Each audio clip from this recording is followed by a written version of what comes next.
Hi there, and welcome back to our daily reading from The Royal Book of Oz by Ruth Plumley Thompson.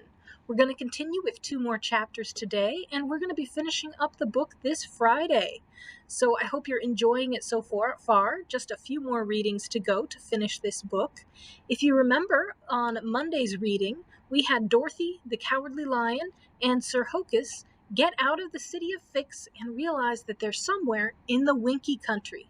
Meanwhile, the Scarecrow met his 3 sons, who are the princes, and his 15 grandsons, and found out that his 3 sons are conspiring to get rid of him.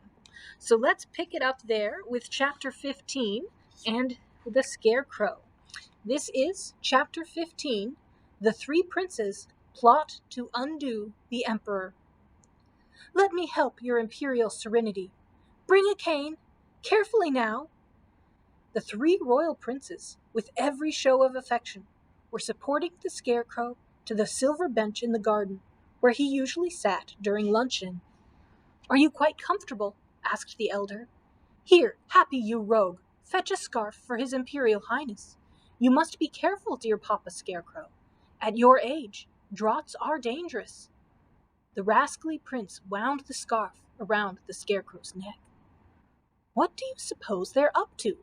asked the Scarecrow, staring after the 3 suspiciously. "Why this sudden devotion? It upsets my Imperial Serenity a lot."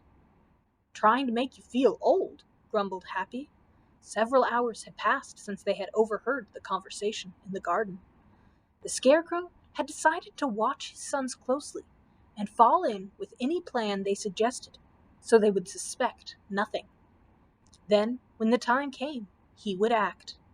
Just what he would do, he did not know, but his excellent brains would not, he felt sure, desert him.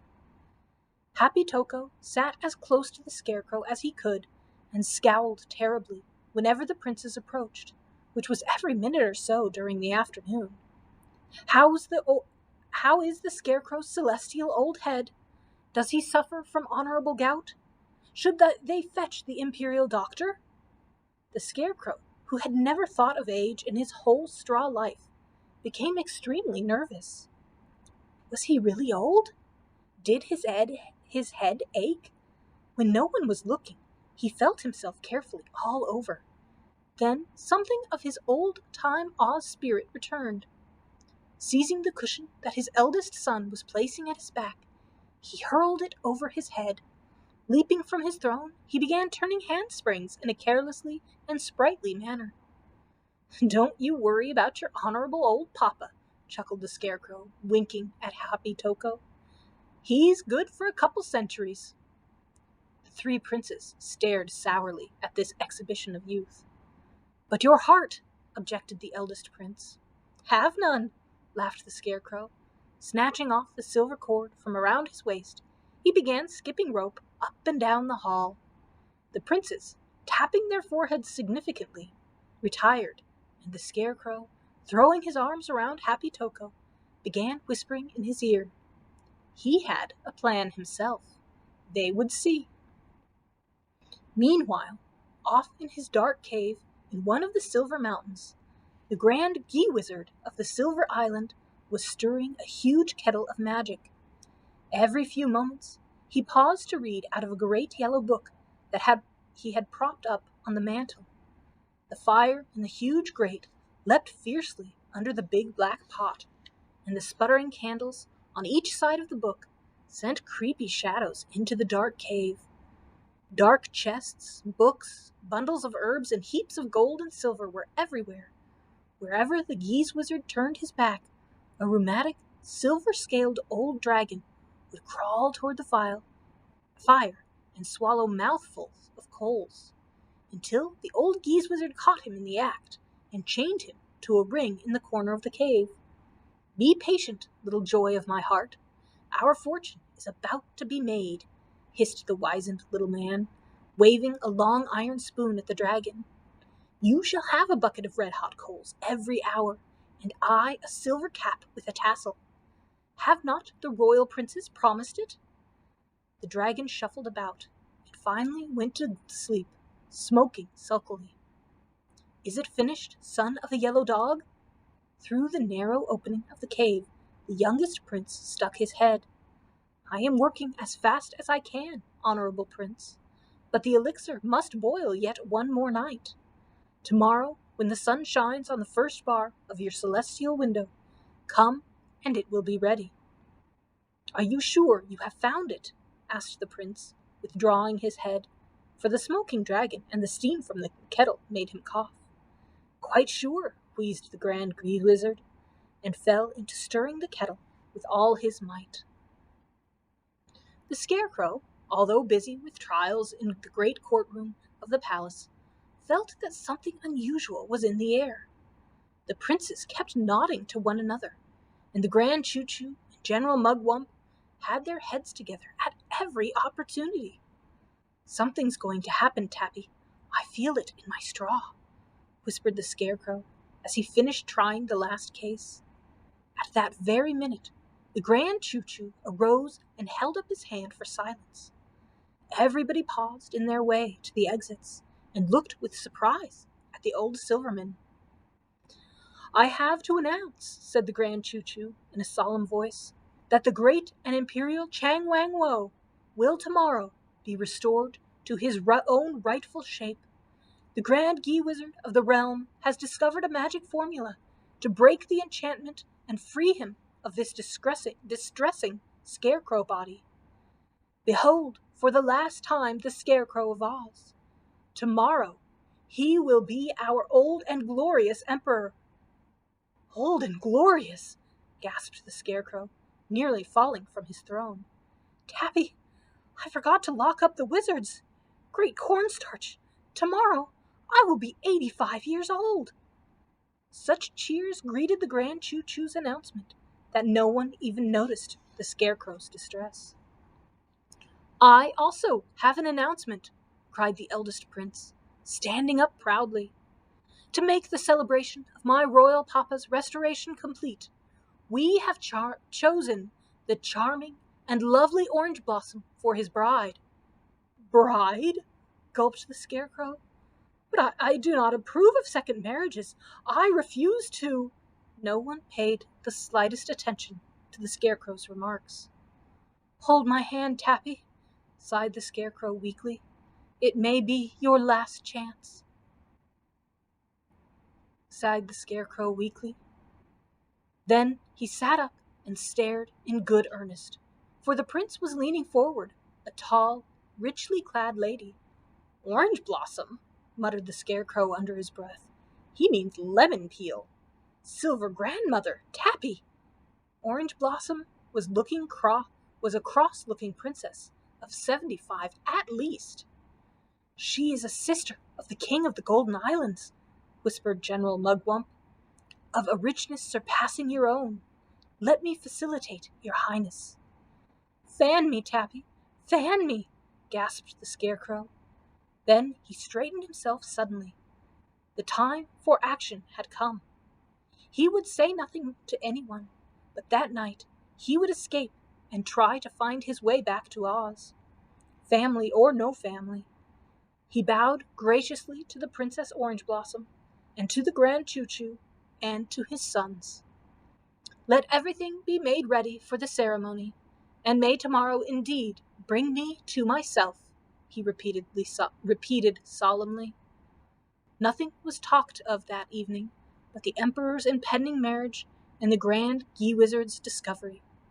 The Scarecrow seemed the least excited person in the palace.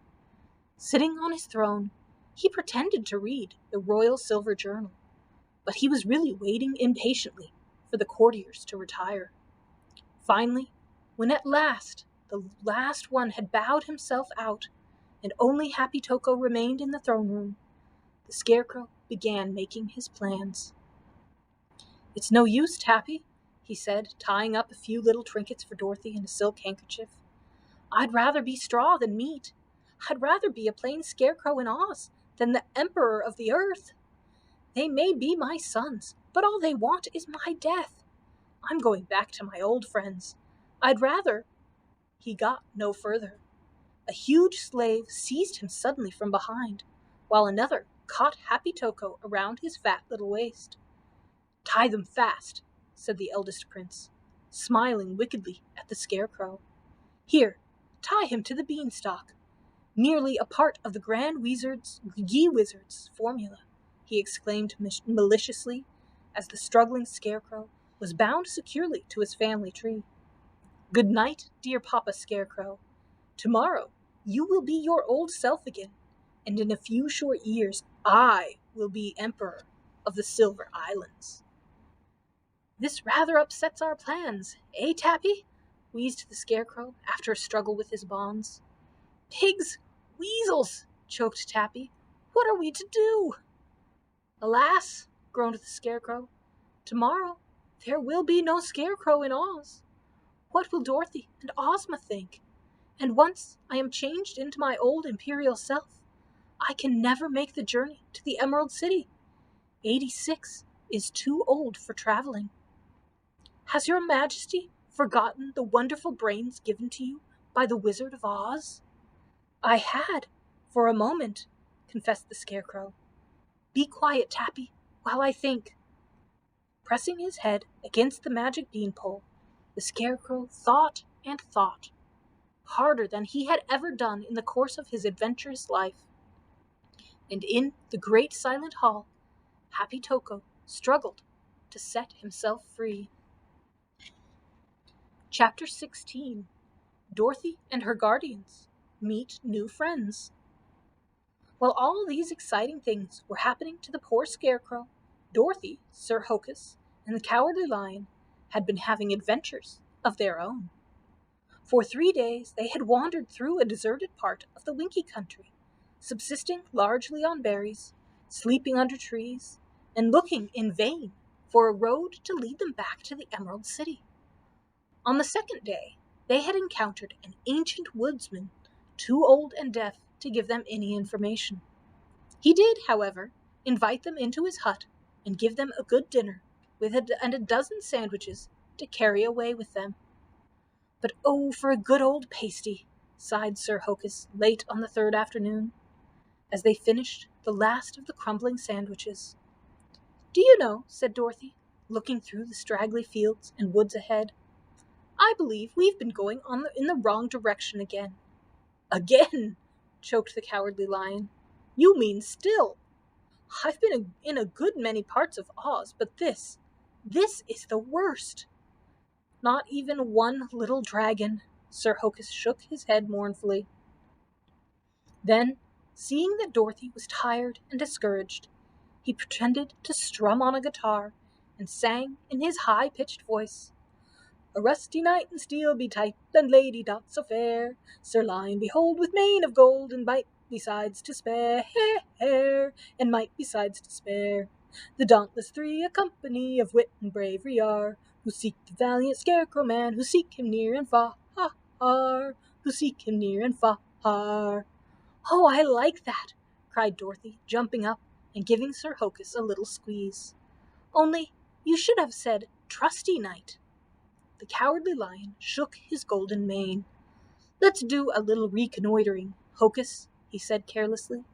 He felt he must live up to the song somehow. "Perhaps we'll find a sign." "I don't believe in signs any more," laughed Dorothy, "but I'm coming too."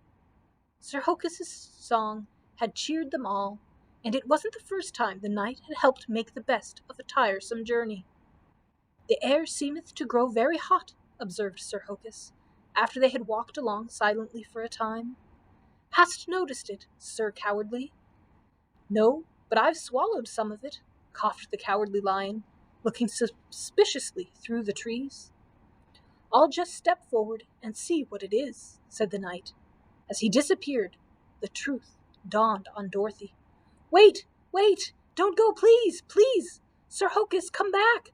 Come back!" cried the little girl, running after him as fast as she could. "What's the matter?" rumbled the Cowardly Lion, thudding behind her. Then both, coming suddenly out of the woods, gave a terrible scream, which so startled Sir Hokus that he fell over backwards, just in time, too, for another step would have taken him straight on to the deadly desert, which destroys every living thing and keeps all intruders away from Oz. What befell? Puffed Sir Hokus, getting to his feet. Naturally, he knew nothing of the poisonous sands. You did, wheezed the Cowardly Lion in an agitated voice. Was it a dragon? Asked the knight, limping toward them hopefully. Sit down. The Cowardly Lion mopped his brow with his tail. One step on that desert, and it would have been one long good night. I should say it would, shuddered Dorothy, and explained to Sir Hokus the deadly nature of the sands. And do you know what this means? Dorothy was nearer to tears than even I like to think about. It means we've come in exactly the wrong direction and are further away from the Emerald City than we were when we started. And seek him near and far, mumbled Sir Hokus, with a very troubled light in his kindly blue eyes. And seek him near and far. Far, I should say it was, said the Cowardly Lion bitterly. But you needn't sing it. No, I suppose not. Uds, helmets, and hauberks! I suppose not. The knight lapsed into a discouraged silence, and all three sat and stared drearily at the stretch of desert before them, and thought gloomily of the rough country behind. It's a caravan, wheezed a hoarse voice. I doubt that, Cammy. I doubt it very much. The shrill nasal voices startled the three travelers, and they swung about in astonishment. Great Danes and deserts! Burst out the Cowardly Lion, jumping up.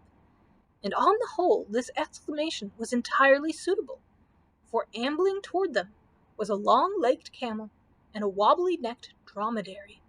At last, a steed! Cried the knight, bounding to his feet. I doubt that. The dromedary stopped to look at him coldly. Try me, said the camel, amiably.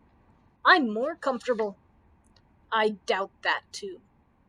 The doubtful dromedary wept, and o'er the desert sands he stepped. Association with the Sphinx has made him doubtful, so he thinks, chortled the knight, with his head on one side. How did you know? Asked the dromedary, opening his eyes wide. It just occurred to me, admitted Sir Hokus, clearing his throat modestly. I doubt that. Somebody told you, said the doubtful dromedary bitterly. "'Pon my honor, said Sir Hokus. I doubt it. I doubt it very much, persisted the dromedary, wagging his head sorrowfully. You seem to doubt everything, said Dorothy, laughing in spite of herself, and the dromedary regarded her sulkily. He does, said the camel. It makes him very doubtful company. Now I like to be comfortable and happy, and you can't be if you're always doubting things and people and places. Eh, my dear? Where did you, comfortable and doubtful parties, come from? Asked the Cowardly Lion. Strangers here? Well, yes, admitted the camel, nibbling the branch of a tree. There was a terrific sandstorm, and after blowing and blowing and blowing, we found ourselves in this little wood. The odd part of it is that you talk in our language. Never knew a two-legged to understand a word of camellia before. You're not talking camellia. You're talking Ozish, laughed Dorothy. All animals can talk here. Well, now, that's very comfortable, I must say, sighed the camel. And if you'd just tell me where to go, it would be more comfortable still. I doubt that, snapped the dromedary. They're no caravan. Where do you want to go? Asked the Cowardly Lion, ignoring the doubtful dromedary. Anywhere, so we just keep moving. We're used to being told where to start and stop, and life is mighty lonely without our Carwin Bashi, sighed the comfortable camel. Why, I didn't know you smoked, exclaimed Dorothy in surprise. She thought the camel was referring to a brand of tobacco. He means his camel driver, whispered Sir Hokus, eyeing the soft-pillowed seat on the camel's back longingly. Besides the seat, great sacks and bales of goods hung from its sides. The doubtful dromedary was similarly loaded. Goodness, exclaimed Dorothy, a sudden idea striking her. You haven't anything to eat in those sacks, have you? Plenty, my child, plenty, answered the camel calmly. 3 cheers for the comfortable camel, roared the Cowardly Lion, while Sir Hokus, following the camel's directions, carefully unfastened a large woven basket from one of the sacks on its side. You may be my Karwin Bashi, announced the comfortable camel judiciously, as Sir Hokus paused for breath. Hear that, Lady Dot? Sir Hokus swept the camel a bow and fairly beamed with pleasure. Dorothy, meanwhile, had set out an appetizing repast on a small rocky ledge, a regular feast, it appeared to the hungry travelers. There were loaves of black bread, figs, dates, cheese, and a curious sort of dried meat, which the Cowardly Lion swallowed in great quantities. Isn't this cozy? Said Dorothy, forgetting the long, weary way ahead. My, I'm glad we met you. Very comforting to us too, my dear, said the camel, swaying complacently. Isn't it, Dowdy? There are some silk cushions in my right-hand saddle-sack, but I doubt very much whether you'll like 'em, mumbled Dromedary gruffly. Out with them, cried Sir Hokus, pouncing on the doubtful dromedary, and in a minute each of the party had a cushion and was as snug as possible. Could anything have been more fortunate? Exulted the knight. We can now resume our journey properly mounted. I think I'll ride the Cowardly Lion, said Dorothy, looking uneasily at the high seat on the camel's back. Let's start before it gets any darker. They had eaten to the heart's content, and now, packing up the remainder of the feast, the little party made ready to start. Sir Hokus, using the Cowardly Lion as a footstool, mounted the camel, and then Dorothy climbed on her old friend's back, and the little caravan moved slowly through the forest. There's a tent in my left-handle saddle sack, but I doubt very much whether you can put it up, said the doubtful dromedary, falling in behind the comfortable camel. I doubt it very much indeed. How now? What means this doubting? Called Sir Hokus from his perilous seat. I'll pitch it when the time comes. Mind you don't pitch out when the camel goes, called the Cowardly Lion, who would have his little joke. Sir Hokus, to tell the truth, was feeling tossed about and dizzy, but he was too polite to mention the fact. As they proceeded, Dorothy told the comfortable camel all about the Scarecrow in Oz. An occasional word, jolted down from above, told her that the knight was singing. They had gone possibly a mile when Dorothy pointed in excitement to a road just ahead. We'd just have missed it before. Wait, I'll see what it's like. Jumping down from the Cowardly Lion's back, she peered curiously at the narrow tree-lined path. Why, here's a sign. What of? Asked the comfortable camel, lurching forward eagerly, and nearly unseating the knight. Wish Way, read Dorothy in a puzzled voice. Looks like a pretty good road, said the comfortable camel, squinting up its eyes. I doubt it, Cammy. I doubt it very much, said the doubtful dromedary tremulously. What does my dear Karwin Bashi think?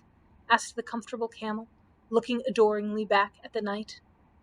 It is unwise to go back when the journey lieth forward, said the knight, and immediately returned to his song. So, single file, the little company turned in at the narrow path, the comfortable camel advancing with timid steps, and the doubtful dromedary bobbing his head dubiously. That's going to end our reading for today. I hope you enjoyed meeting the doubtful dromedary and the comfortable camel. They're some of my favorite characters in the Oz series. So come back tomorrow and we will learn a little bit more about what's going to happen to Dorothy and the Scarecrow. I hope until then you have a wonderful time.